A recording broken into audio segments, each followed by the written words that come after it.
Ika-80 kabanata. Dinggin mo, o pastor ng Israel, ikaw na pumapatnubay sa Jose na parang kawan. Ikaw na nauupo sa ibabaw ng mga kerubin, sumilang ka.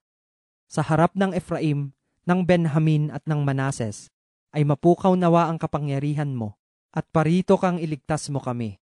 Papanumbalikin mo kami, O Diyos, at pasilangin mo ang iyong mukha, at maliligtas kami. O Panginoong Diyos ng mga hukbo, hanggang kailan magagalit ka laban sa dalangin ng iyong bayan?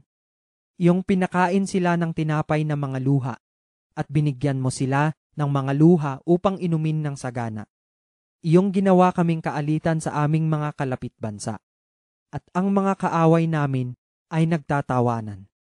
Ibalik mo kami, O Diyos ng mga hukbo, at pasilangin mo ang iyong mukha, at kami ay maliligtas. Ikaw ay nagdala ng isang puno ng ubas mula sa Ehipto, iyong pinalayas ang mga bansa, at itinanim mo yaon. Ikaw ay naghanda ng dako sa harap niya, at napailalim ang ugat, at pinuno ang lupain. Ang mga bundok ay natakpan ng lilim ni yaon, at ang mga sanga ni yaon ay gaya ng mga sedro ng Diyos. Kanyang pinaabot ang kanyang mga sanga hanggang sa dagat, at ang kanyang mga suwi hanggang sa ilog. Bakit mo ibinagsak ang kanyang mga bakod, na anopat siya'y binubunot nilang lahat na nangagdadaan? Sinisira ng baboy ramo, at sinasabsab ng mailap na hayop sa parang. Bumalik ka uli, isinasamo ko sa iyo, O Diyos ng mga hukbo. Tumungo ka mula sa langit at iyong masdan, at dalawin mo ang puno ng ubas na ito.